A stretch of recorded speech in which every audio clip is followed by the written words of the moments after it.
The cockpit was humming with the soft glow of displays as Captain Liam Hayes adjusted the ship's heading, letting the vast, quiet expanse of space stretch out before him.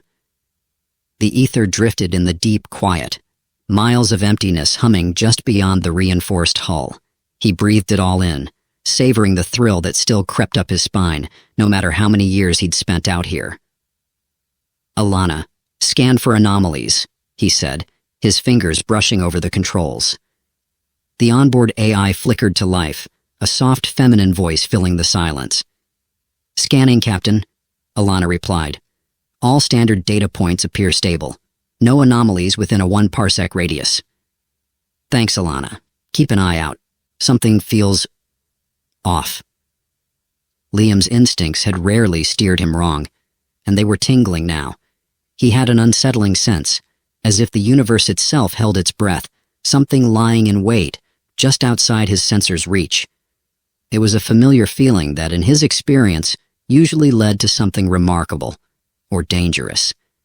He settled into his chair, gripping the edges tightly, eyes narrowed on the dim glow of distant stars. As he leaned forward, a sudden flash of light streaked across his vision, a white-hot streak that moved in an unnatural, almost deliberate arc. "Alana, what was that?" Liam's voice cut through the silence, sharper than he'd intended. "It appears to be an energy signature, Captain," she replied smoothly, consistent with high-level gravitational interference. "Shall I alter course to investigate?" "Yes, and keep shields on standby. I want full defensive systems primed." The ether tilted slightly, thrusters firing as it angled toward the mysterious streak. Liam's pulse quickened, his heart pounding with anticipation. He'd encountered his fair share of strange phenomena in the depths of space, but something about this was different. A gravitational pull unlike anything he'd felt before, whispering promises of an encounter beyond his understanding. As the ship drew closer, the energy signature grew brighter, revealing a planet that loomed suddenly large on the main viewport. A dark, uncharted world, veiled in thick, violet-hued clouds that churned like storm-laden oceans. And in the center of it all, an object, small, crystalline, almost painfully bright, hung suspended in the air. "Alana, what is that?" he asked, his voice hushed. "I cannot identify it, Captain. The object appears to be radiating a containment field of unknown origin. No readings match known materials or energy sources." He could barely believe what he was seeing.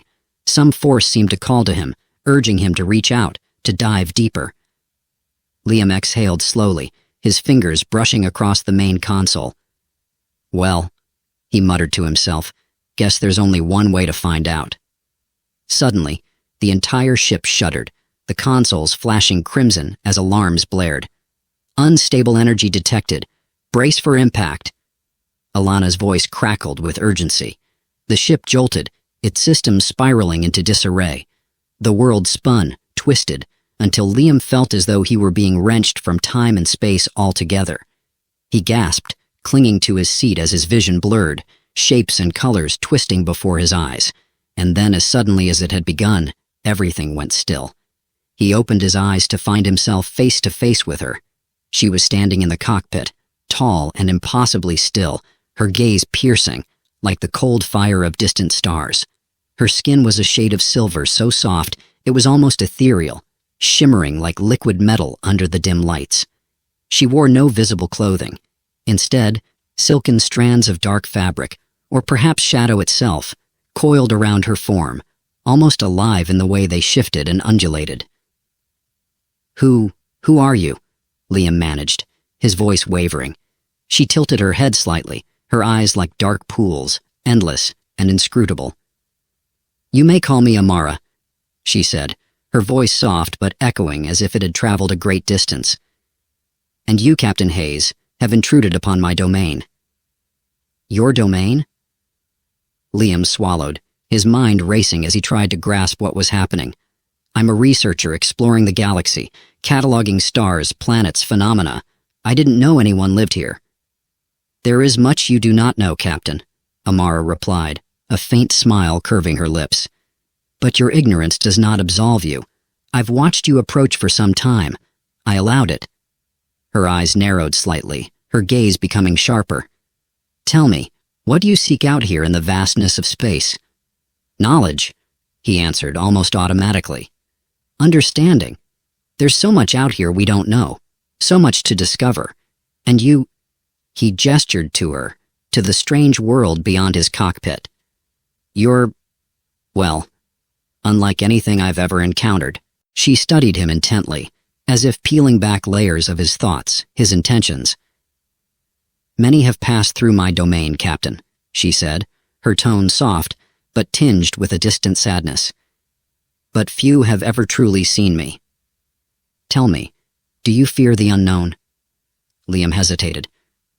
"I think everyone does to some extent, but fear hasn't stopped me before." "Perhaps that is why you interest me," Amara murmured, a thoughtful glint in her gaze. "You are unafraid of what others flee. You move toward the shadows, the mysteries that consume the souls of others."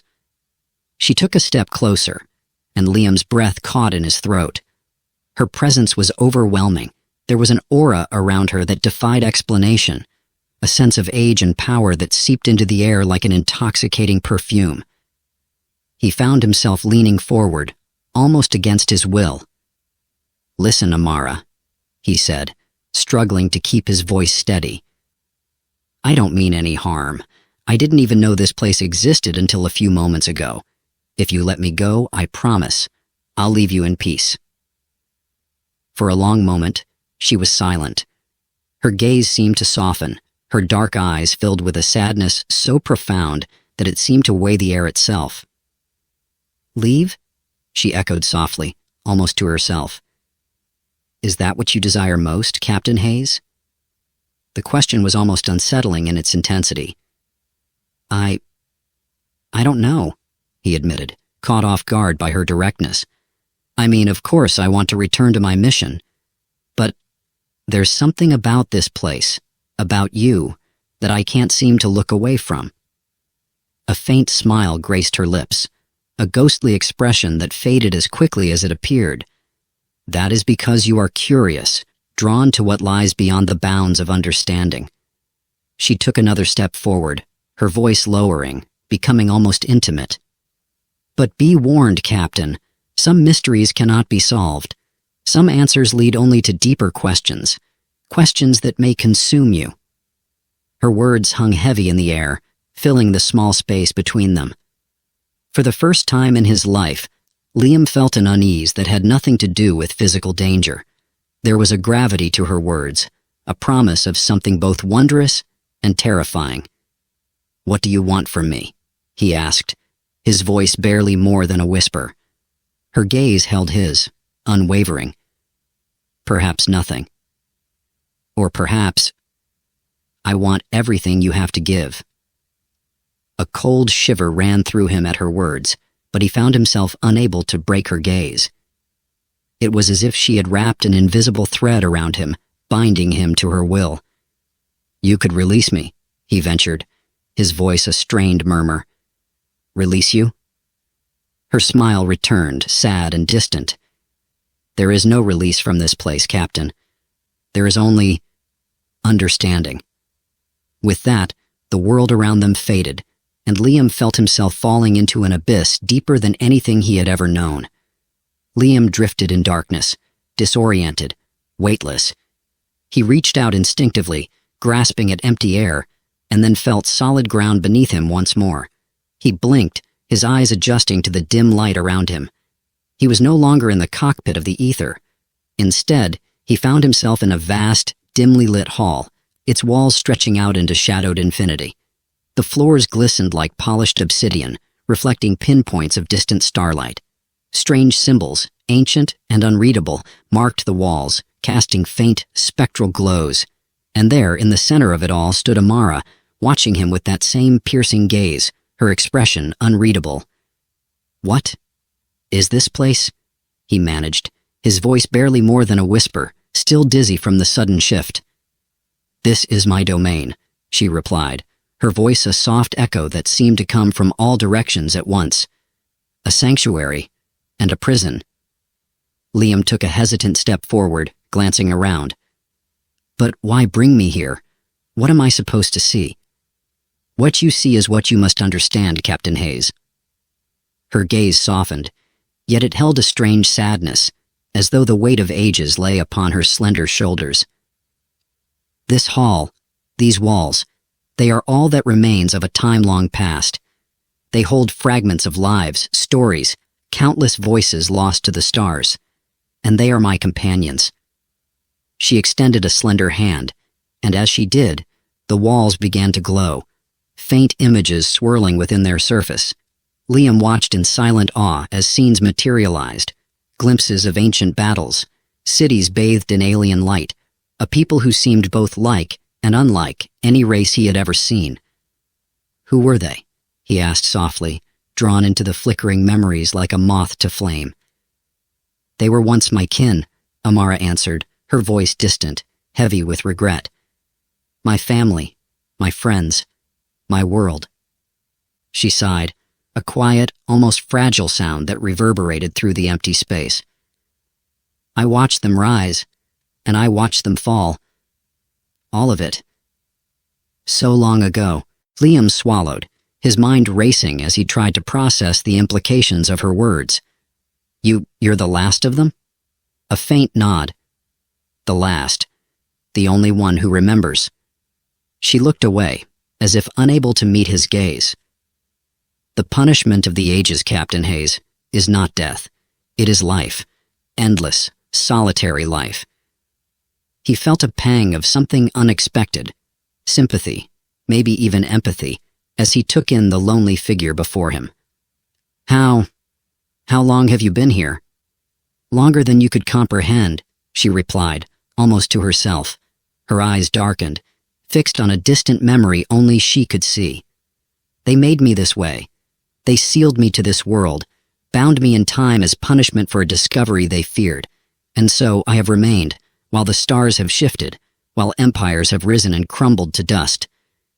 But why? He took a step closer, unable to mask his curiosity. What could be so dangerous that they would imprison you here? Her gaze snapped back to him, and for a moment a spark of anger flared in her dark eyes. They feared what I had learned. They feared that if the knowledge I possessed spread, it would unravel everything they held sacred.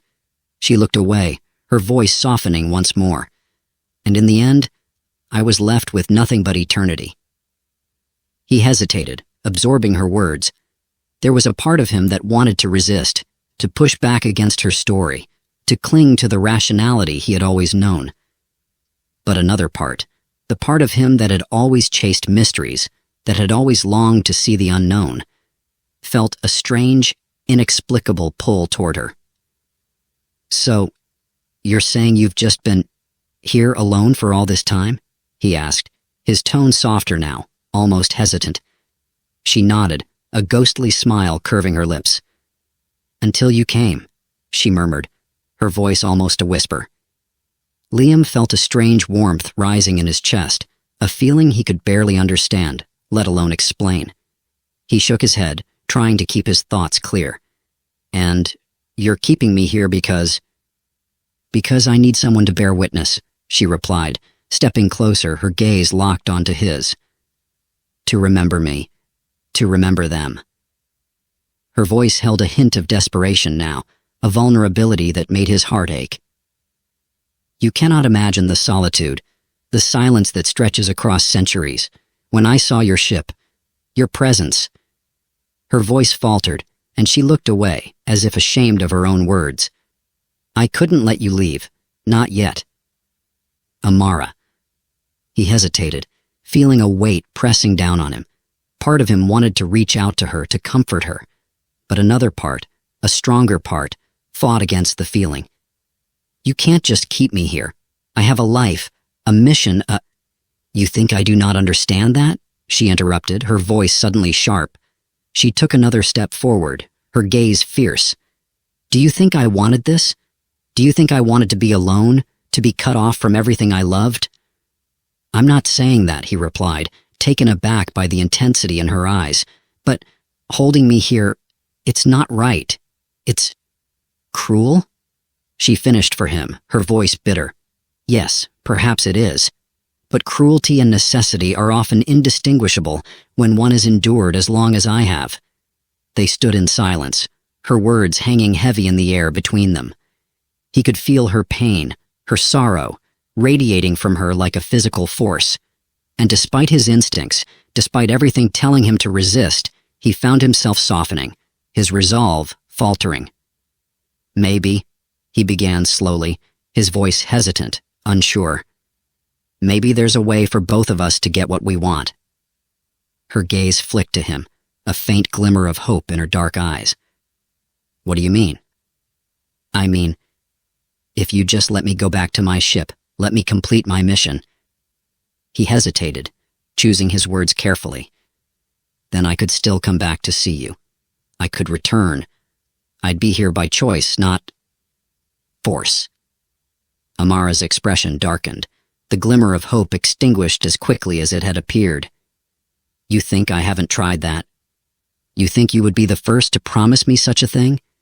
She shook her head, her voice thick with sorrow. "No, Captain Hayes. All who have left have forgotten me, forgotten everything they learned here. It is part of the curse. Once you leave, all memory of this place, of me, will be erased." Liam felt a cold shiver run down his spine. "You're saying I wouldn't remember any of this?" "Not a single moment," she replied, her voice a quiet, resigned whisper. "You would return to your life, continue on your path, oblivious to everything you've seen here. That is the nature of the curse that binds me." He stared at her, stunned, grappling with the weight of her words. All this, the sorrow, the beauty, the mystery, it would all vanish from his mind the moment he left. It was almost too much to comprehend. "But," he began, searching for something, anything to hold on to. "But there has to be a way. Some way for you to break free." Her gaze softened, a flicker of a sad smile touching her lips. "I have searched for millennia, Captain. There is no escape. Only companionship." She took a step closer, reaching out to him, her hand hovering just inches from his face.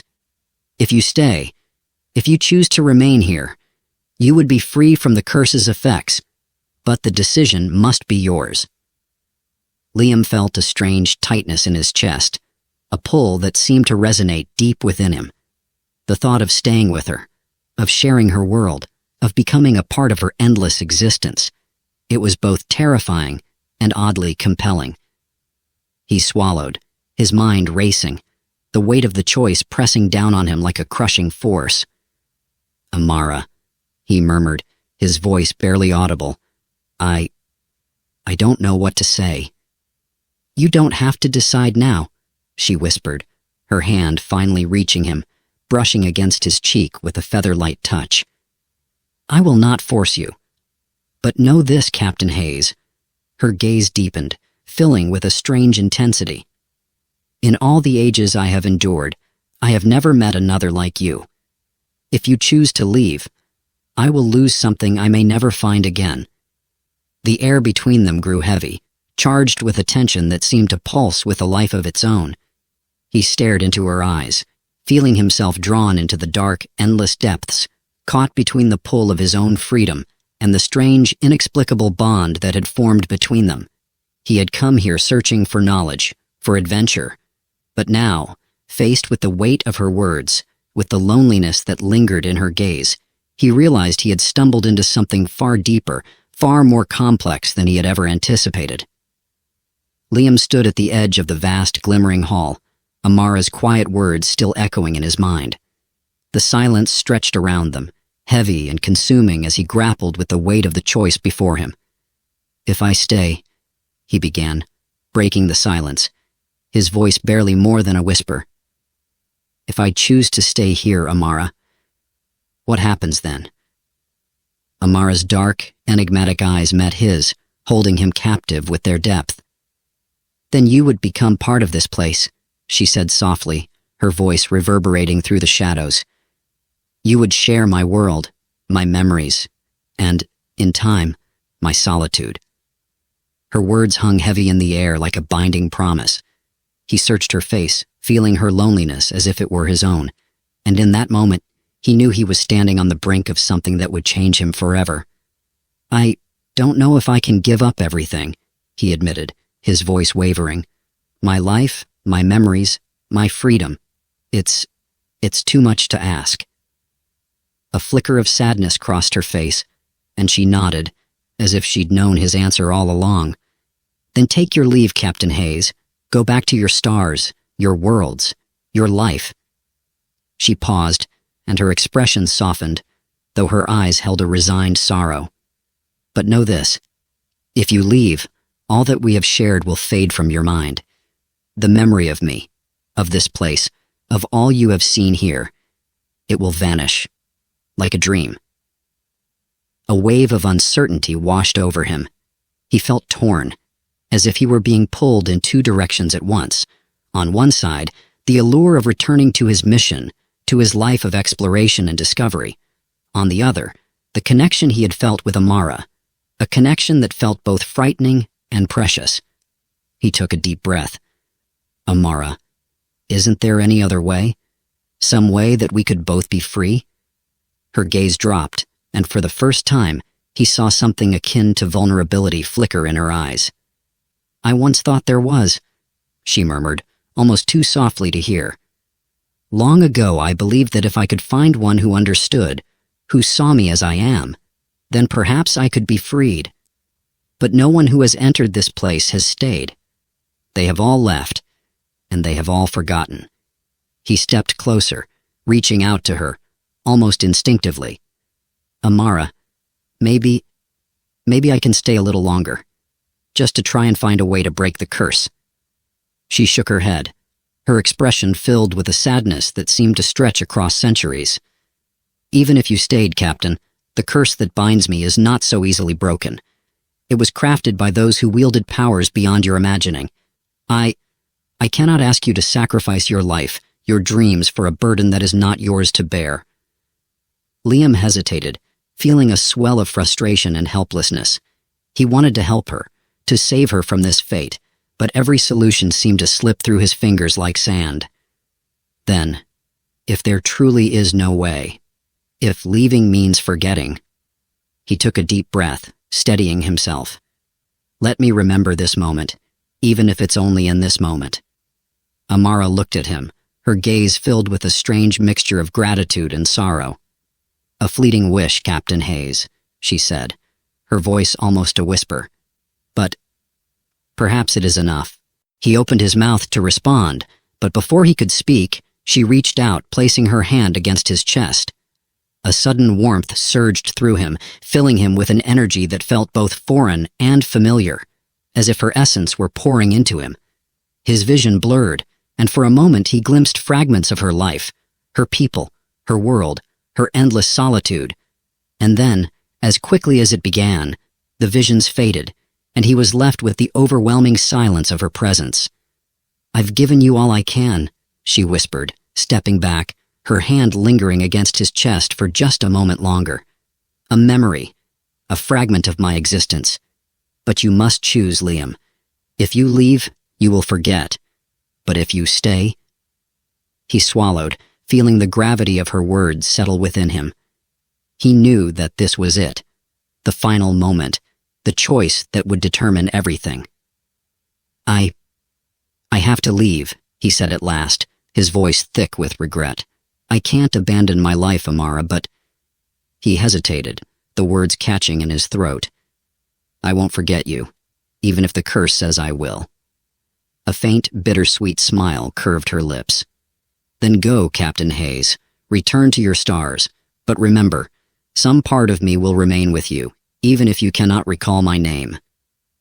He took one last, lingering look at her, etching every detail into his memory.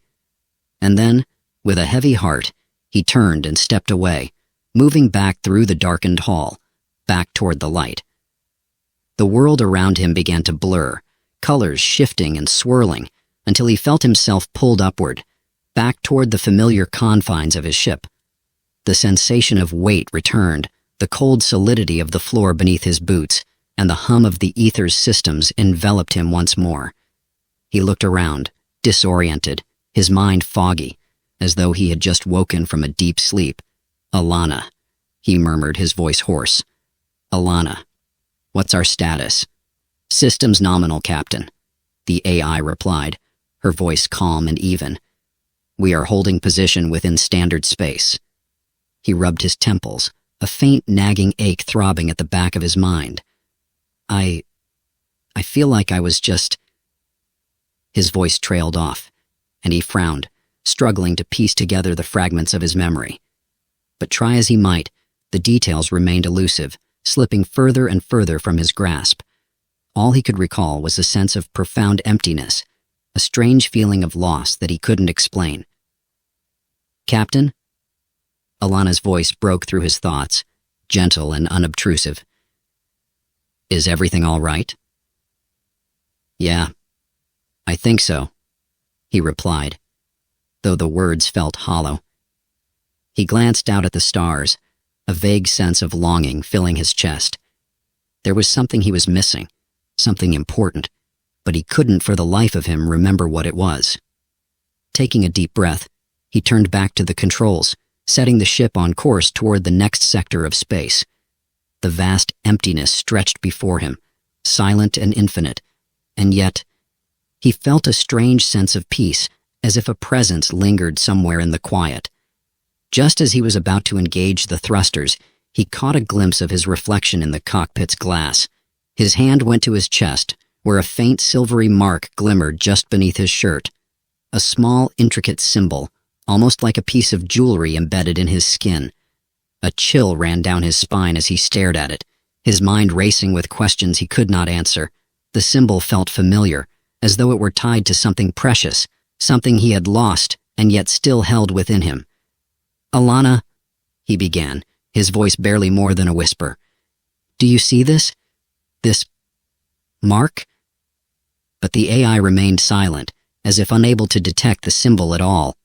And then, in a flash, he heard a voice, a soft, distant whisper that seemed to echo from the depths of his mind. "Remember me, Liam," it murmured, as faint as a breath on the wind. "Even if you cannot recall my face, remember that I was here." He closed his eyes, feeling the warmth of her presence settle within him, lingering like a faint memory, half-formed and yet somehow eternal. He knew deep down that he would never truly be able to forget her, that somehow she would always be with him, a part of his soul that no curse could erase. And as the ether drifted through the silent expanse, he felt a strange sense of peace settle over him, a quiet certainty that, wherever he went, he would carry her memory, hidden but unbreakable, an echo of a love that had spanned the ages. Liam set a course into the starlit unknown, and as the ship surged forward, he knew that no matter where he traveled, a part of him would always look back, bound forever to the immortal woman who had changed his life in ways he would never fully understand.